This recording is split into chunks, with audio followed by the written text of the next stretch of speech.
ഗായത്രി മന്ത്രത്തിൻ്റെ കുറിച്ചിട്ടാണ് ഒരു സംശയം. ഗായത്രി മന്ത്രത്തിലെ ന പ്രചോദയാത്, ഇതിലെ ന എന്നത് ന എന്നാണോ ന എന്നാണോ ഉച്ചരിക്കേണ്ടത്? ഗായത്രി മന്ത്രം ശരിയായി ഉച്ചരിക്കേണ്ടത് ഇങ്ങനെ.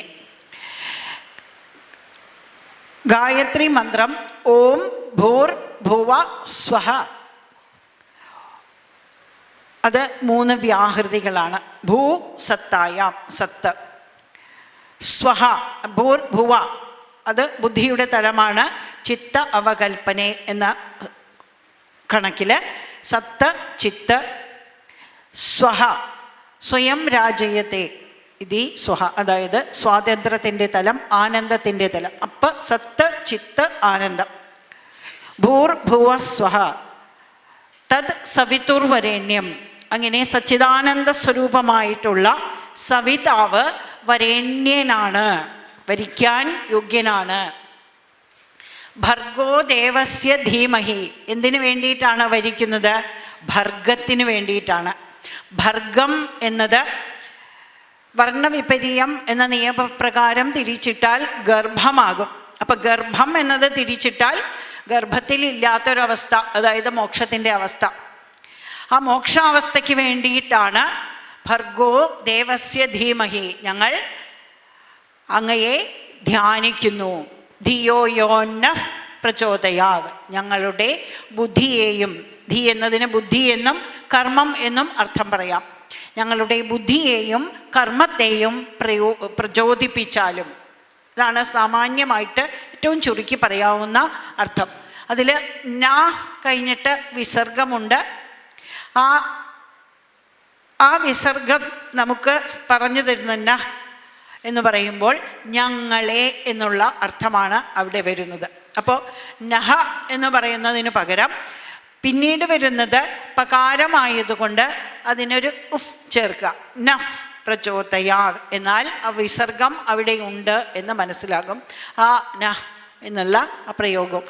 ഓം ഭൂർ ഭുവ സ്വഹ തത് സവിതുർവരേണ്യം ഭർഗോ ദേവസ്യ ധീമഹി ധിയോ യോ നഃ പ്രചോദയാത്.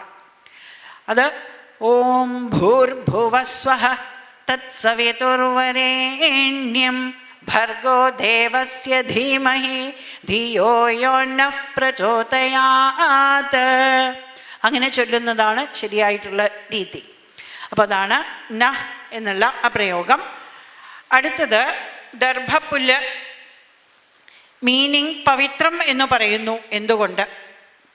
ദർഭപ്പുല്ലിന് അർത്ഥമല്ല പവിത്രം എന്നത്. ദർഭപ്പുല്ലുകൊണ്ട് ഉണ്ടാക്കുന്ന ഒന്നാണ് പവിത്രം. അത് കർമ്മങ്ങൾ ചെയ്യുമ്പോൾ വലത്തെ കൈയിൻ്റെ മോതിരവിരലിൽ ഇടുന്നു. ആദ്യം തന്നെ ഒരു കർമ്മം ചെയ്യാനിരിക്കുന്ന സമയത്ത് പവിത്രം കെട്ടിവെക്കും. ഒരു കിണ്ടിയിൽ വെള്ളം, പുഷ്പം, ദർഭപ്പുല്ലിൻ്റെ ദർഭാസനത്തിലിരിക്കുന്നു എന്ന സങ്കല്പത്തിൽ വലതുകാലിൻ്റെ അടിയിൽ 3 കഷ്ണം ദർഭപ്പുല്ല് വയ്ക്കുന്നു. എന്നിട്ട് സങ്കല്പം ചൊല്ലുന്നു. ആദ്യം തന്നെ ശുക്ലാംബരധരം വിഷ്ണു ചൊല്ലും.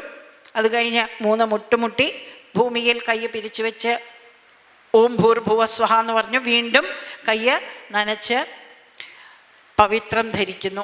എന്നിട്ട് പറയുന്നു, അതായത് പവിത്രം ധരിക്കുന്നത് ആ കർമ്മത്തിൽ എന്തെങ്കിലും ലോപം വന്നാൽ, എന്തെങ്കിലും ദോഷം വന്നാൽ അത് കർമ്മിയെ ബാധിക്കാതിരിക്കുന്നതിനാണ് പവിത്രം ധരിക്കുന്നത്. അത് ദർഭപ്പുല്ലുകൊണ്ട് ഉണ്ടാക്കുന്നു. പവിത്രം, കൂർച്ചം, അതേപോലെ മുഷ്ടി, അസ്ത്രം, ഇതൊക്കെ ദർഭപ്പുല്ലുകൊണ്ടാണ് ഉണ്ടാക്കുന്നത്. പവിത്രം എന്നത് കയ്യിൽ ധരിക്കാൻ, കൂർച്ചം എന്നത് നമ്മൾ കലശക്കുടം ഒക്കെ വയ്ക്കുമ്പോൾ അതിൻ്റെ മുകളിൽ വയ്ക്കുന്നത് കൂർച്ചം. ഹോമകുണ്ടത്തിൻ്റെ സംരക്ഷണത്തിനായിട്ട് ചുറ്റും വയ്ക്കുന്നതിനെ ശരം എന്ന് പറയും. പ്രതിഷ്ഠാദി കർമ്മങ്ങൾക്കിടയിൽ അവിടെ ചൂലുപയോഗിക്കില്ല. അപ്പോൾ കടുകൊക്കെ എറിഞ്ഞ ശേഷം അതിനെ തൂത്ത് എടുക്കുന്നതിന് ഉപയോഗിക്കുന്ന ഒരേ വലിപ്പമുള്ള ദർഭപ്പുല്ലിനെ കൂട്ടിക്കെട്ടി ഉണ്ടാക്കുന്നതിനെ മുഷ്ടി എന്ന് പറയും. അപ്പോൾ അത് ആണ് ദർഭപ്പുല്ല്. ഇതിനൊക്കെ ഉപയോഗിക്കുന്നതാണ് ദർഭപ്പുല്ല്. ഇനി ഒരു ചോദ്യം, നമുക്ക് പ്രാർത്ഥിക്കാൻ ഉള്ള കാര്യങ്ങൾ ഒന്നിൽ തന്നെ ആകണം എന്നുണ്ടോ? അതായത് ദേവി ദേവൻ എന്ന തിരിവ്. പ്രത്യേകമായിട്ട് എന്തെങ്കിലും കാര്യങ്ങൾ സാധിക്കാനുണ്ടെങ്കിൽ, അതായത് ശത്രുദോഷമുണ്ട് എന്ന് നമുക്ക് തോന്നിയാൽ, ശത്രുദോഷമുണ്ടെന്ന് നമുക്ക് തോന്നിയാൽ നാം ദേവി മഹാത്മ്യത്തിലെ ചില മന്ത്രങ്ങൾ, ശൂലേന പാഹിനോ ദേവി എന്ന മന്ത്രം, അതുപോലെ സുദർശന മന്ത്രങ്ങൾ ഒക്കെ ജപിക്കും. അല്ലാതെ നിത്യജപത്തിന് ഒരേ ഒരു ദേവതയിൽ ദേവനിൽ അല്ലെങ്കിൽ ദേവതയിൽ നമ്മുടെ സങ്കല്പത്തെയും നമ്മുടെ ശ്രദ്ധയെയും നമ്മുടെ ഉപാസനയെ ഒരേ ഒരു ദേവതയിൽ കേന്ദ്രീകരിക്കുന്നതാണ് ഏറ്റവും ഉചിതമായിട്ടുള്ളത്, ഏറ്റവും പെട്ടെന്ന് നമുക്ക് ഫലം കാണാൻ സാധിക്കുന്നത്. ഇവിടെ ഒരു കുഴി കുഴിച്ചു, വെള്ളം കണ്ടില്ല, പുറത്ത് പോയി ഒരു കുഴി കുഴിച്ചു, വെള്ളം കണ്ടില്ല, അങ്ങനെ 100 കുഴി കുഴിച്ചു, വെള്ളം കണ്ടില്ല. അപ്പം ഇതെല്ലാം കുഴിച്ചത് ഒന്നിലായിരുന്നെങ്കിലോ വെള്ളം കണ്ടേനെ.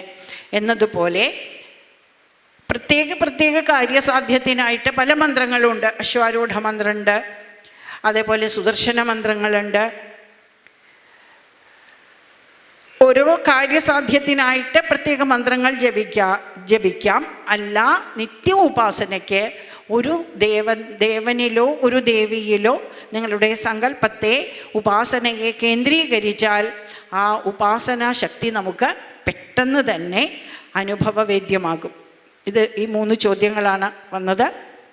ക്ലിയറായി എന്ന് വിചാരിക്കുന്നു.